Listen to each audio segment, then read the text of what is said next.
Bonjour Monsieur Aubout. Pour faire votre connaissance comme art thérapeute, nous avons préparé 7 questions. Merci de vous prêter au jeu. Alors, c'est parti. Première question. Pouvez-vous me rappeler les avantages de l'art-thérapie ? Oui, il s'agit de laisser de côté un média parfois difficile et peu efficace, le média de la parole, en proposant un autre média moins intellectuel, celui de la création artistique, la création manuelle. Par les mains, on entre dans une autre intelligence, de nouveaux circuits cérébraux s'activent, par le jeu également. Loin d'être superficiel, le jeu est très profond et c'est ce qui peut débloquer des choses, c'est l'intérêt. Il y a un génie thérapeutique à l'art, à savoir que le participant va pouvoir prendre des risques sans se mettre en danger. Et là, la confrontation devient jouable. On passe d'un duo, j'allais dire d'un duel, à un trio. Le participant, l'œuvre et le thérapeute. C'est une nouvelle dynamique qui va faire bouger les choses. Je lisais récemment un livre, Art et thérapie, que voilà, pas du tout écrit par des thérapeutes, mais par des philosophes, peut-être même plutôt des historiens. Et je vous lis la table des matières, les 7 fonctions de l'art. Le souvenir, l'espoir, la douleur, la recherche de l'équilibre, la compréhension de soi, le développement de soi et enfin la capacité à apprécier. Moi, ça me donne la chair de poule, quoi. Voilà, il y a un véritable génie thérapeutique avec l'art et ce livre le prouve. Seconde question. Comment interprétez-vous les œuvres ? On n'interprète pas les œuvres, il n'y a pas lieu, surtout pas. Leur simple réalisation suffit à la prise de conscience, à l'effet thérapeutique. Il n'y a pas lieu d'interpréter les œuvres. Mais votre question a le mérite de prouver comment fonctionne notre monde occidental. C'est tout dans la tête et le corps n'a plus qu'à somatiser. C'est le cogito ergo sum, hein, c'est le je pense donc je suis, qui me fait penser d'ailleurs à un adage zen, traditionnel japonais, et je le cite, je pense donc je ne suis plus. Alors voilà, je vous laisse faire la synthèse entre les deux. Il y a une bonne nouvelle, c'est qu'avec l'intelligence artificielle, ce vieux monde va être balayé. Ça me rappelle aussi ma formation de ma sœur. On était une petite promo de 16 élèves avec des gens qui avaient fait de longues études, de grandes écoles, et puis un petit peu le contraire. Et je vous laisse deviner lesquels arrivaient à un vrai toucher juste et lesquels n'y arrivaient pas. La réponse, vous l'avez devinée. Alors, au contraire d'un face-à-face thérapeutique classique, le contre-transfert ne se réalise pas avec le thérapeute, pas ou peu avec le thérapeute, mais avec l'œuvre. Et ça change beaucoup de choses. Ça peut vraiment sécuriser, mettre à l'aise le participant. On pourrait se poser la question, mais si le contre-transfert se fait avec l'œuvre, l'art thérapeute, il ne sert à rien. Si, il sert à poser le cadre et à favoriser les conditions pour que la prise de conscience se réalise. Je ne suis ni un critique, ni un arbitre, ni un conseiller, ni un pédagogue, je suis un facilitateur à l'émergence de vérités constructives.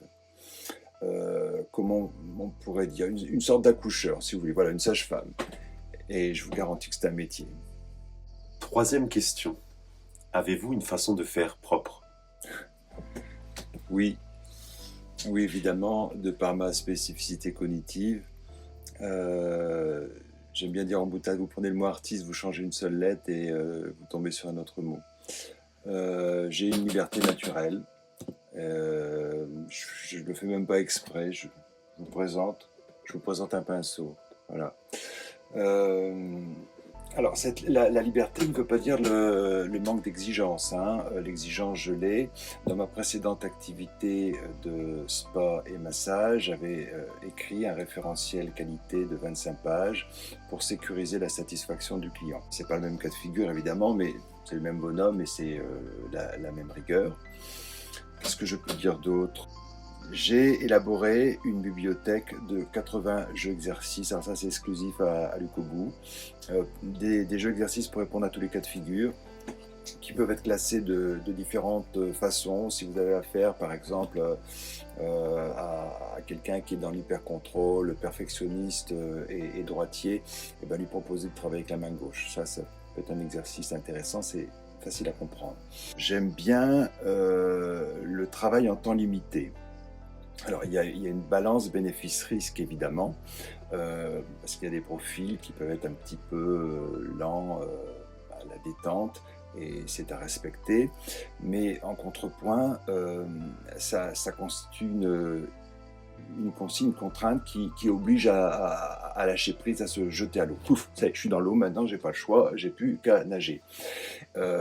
Donc ça bouscule évidemment, mais en même temps, être bousculé, c'est la définition d'une thérapie, quoi. Si ça ne bouscule pas, on n'est pas en thérapie.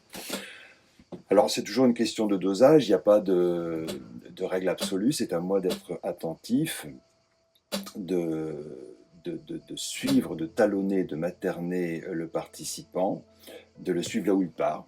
Voilà. Et c'est comme ça que les choses avancent et arrivent. Enfin, j'en parle peu, mais si, je vais quand même en parler. La spiritualité, c'est pas un gros mot. On peut se taire, d'ailleurs en parler avec le silence, c'est souvent ce qu'il y a de mieux. Mais elle est là, évidemment, omniprésente et elle fait partie du job. Quatrième question. Pour quel motif êtes-vous consulté principalement?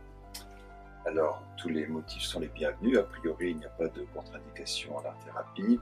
J'en observe deux.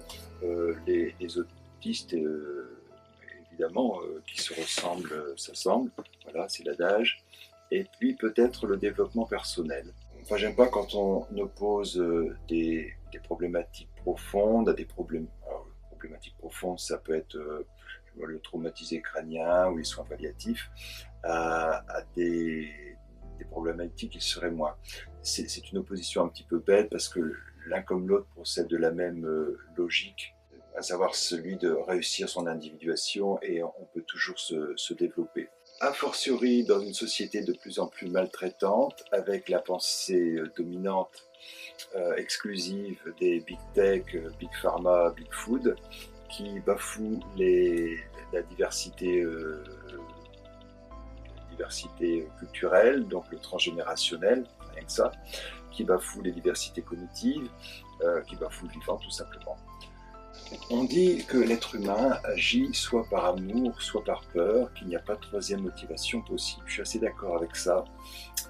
Et certainement que dans l'idéal, un thérapeute réalisé, c'est quelqu'un qui n'a plus de peur. C'est l'amour qui est à l'œuvre, et en tout cas, c'est ce que je recherche. Alors, en dehors de l'art-thérapie, il y a une approche, un média que je trouve sympathique aussi, je ne le pratique pas, mais qui doit être nommé, c'est la médiation animale. L'amour sans mots des animaux, sans mots et sans jugement des animaux, c'est magnifique. Cinquième question. À quel bénéfice puis-je m'attendre? Beaucoup, plein de bénéfices.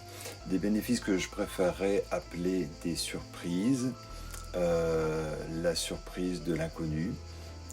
Voilà, par mon approche, vos difficultés vont apparaître noir sur blanc sur la page, comme le nez au milieu de la figure.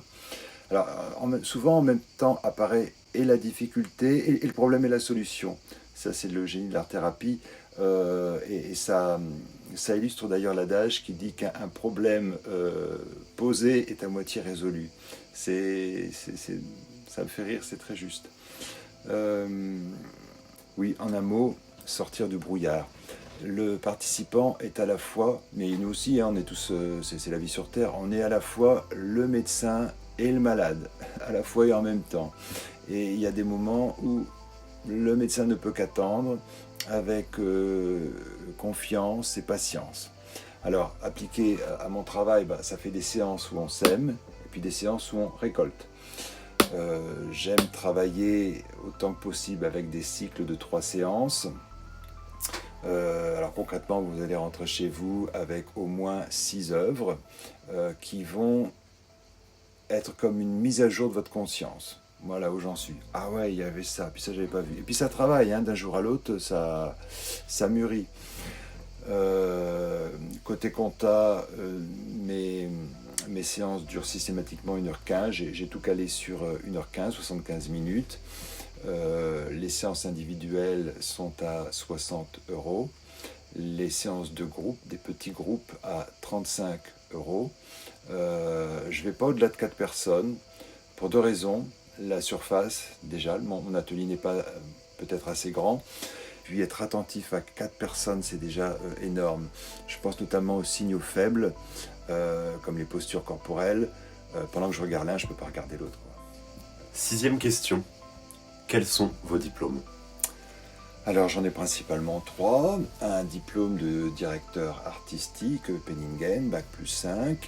Un diplôme d'exploitant agricole, un baccalauréat professionnel. J'étais agriculteur-éleveur pendant 7 ans, céréales et vaches allaitantes. Un diplôme de praticien massage bien-être. J'ai massé au moins 4000 personnes. Donc la relation d'aide, je connais. Hein. Le corps ne ment pas, on dit, et le masseur non plus ne peut pas mentir. Si vous n'êtes pas présent, si vous n'êtes pas là, ça se sent au bout de 5 minutes. Je n'ai pas de diplôme d'art thérapeute à proprement parler, mais j'ai peut-être mieux, à savoir 30 ans de démarche thérapeutique. Alors ça a commencé très tôt, à 20 ans en psychanalyse, pendant 6 ans et demi. Puis tout y est passé, en vrac, PNL, EMDR, EFT, constellation familiale, psychophanie, chamanisme, masculin sacré, initiation masculine, enfin voilà. Rebirth, j'ai fait 4 séminaires de Rebirth, il n'y avait pas de consumérisme là-dedans, à chaque fois il se passait des choses et on ne s'arrête pas en bon chemin. Alors oui, effectivement, mon package était chargé avec des névroses infantiles, des névroses transgénérationnelles, une gémellité traumatique, et puis enfin, donc d'un côté les difficultés psychologiques et de l'autre côté les difficultés neurologiques avec mon autisme. Enfin, un beau merdier. Un merdier, rencontré, traversé, résolu, et c'est ce qui fait ma force. Mon diplôme, il est là. Évidemment, mon diplôme, il est là.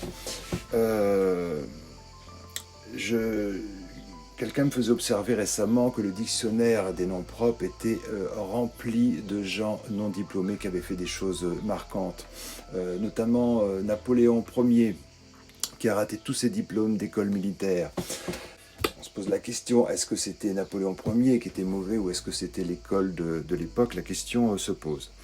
Enfin, on ne peut pas plaire à tout le monde. Voilà. Forcément, il y a des gens qui vont trouver mon langage, mon site internet trop rock'n'roll, qui vont trouver pas assez ceci ou trop cela. Écoutez, voilà, on ne peut pas plaire à tout le monde. Chacun est libre de trouver chaussure à son pied comme bon lui semble. Et je suis libre aussi dans ma pratique de faire comme bon je semble, selon mon expérience, selon mon intelligence. 7e et dernière question. Pouvez-vous nous parler de votre syndrome d'Asperger? Oui, volontiers. En commençant par un recadrage, parce que c'est un phénomène mal connu. On pense tout de suite au personnage de Rain Man qui rafle tout au casino de Las Vegas. Alors ça, faut l'oublier parce que le scénariste a habilement combiné 2 syndromes antagonistes, le syndrome du sachant hypermnésique, et il existe, avec le syndrome Kanner absent qui ne fixe pas du regard. Et quand vous avez l'un, vous n'avez pas l'autre. Donc, oublier Rain Man, c'est un mensonge. Il y a une image que je préfère donner pour expliquer, c'est une image électrique, une image de voltage. Être autiste, alors l'autisme n'a rien à voir avec l'intelligence, hein, Asperger ou Kanner, en gros plutôt surdoué ou plutôt sous-doué, ça n'a rien à voir avec l'intelligence. Être autiste, c'est être câblé en 110 volts dans un monde qui fonctionne en 220. Alors forcément, ça disjoncte, ça crame, ou ça tourne, oui, mais au ralenti. En contrepoint, vous comprendrez qu'il y a des choses qu'on peut faire en 110 volts qu'on ne peut pas faire en 220. Et c'est là peut-être que ma spécificité cognitive a des vertus thérapeutiques. Parce que je vais, je vais amener de l'inconnu, je vais amener de l'intelligence, je vais créer des liens. Le syndrome d'Asperger, c'est une blessure divine. On en subit les inconvénients, on en mérite les avantages. Voilà. Alors, les inconvénients en 2 mots, c'est l'humiliation constante d'être à côté de la plaque. Dans son fort intérieur, on est parfaitement logique à sa place, mais non, ça se fait pas comme ça. Et ça ferme des portes. Hein. Exemple, j'ai exercé 9 métiers différents. D'agriculteur-éleveur, ramasseur, en passant par créateur-fabricant d'objets de décoration, commerçant décorateur et constructeur de tiny house et artiste peintre, etc. Bon, bref. Sur mon CV, quand je mets ça, dans une candidature, ça n'est pas perçu comme une preuve de riche polyvalence, mais comme une marque d'instabilité. C'est bête évidemment, mais dans notre monde d'ici-bas, ça fonctionne comme ça. Un autre exemple, il est habituel de mesurer une table avec 1 mètre. Voilà, cette table mesure 2 mètres. Mais on pourrait très bien faire le contraire. Ce mètre mesure 0,5 tables. Vous sentez le syndrome d'Asperger? Alors, voilà. Avec le temps, forcément, mais très jeune, hein, on s'adapte. Puisqu'il n'y a pas de déficience intellectuelle, on s'adapte, on se suradapte, on s'auto-maltraite pour convenir. On parle le neurotypique comme une langue étrangère, pour séduire, pour rassurer, pour prendre place. So, at the age of 56, I'm at a point, I'm fluent. Being autistic is a mission, my star mission. I offer people reconnect with themselves.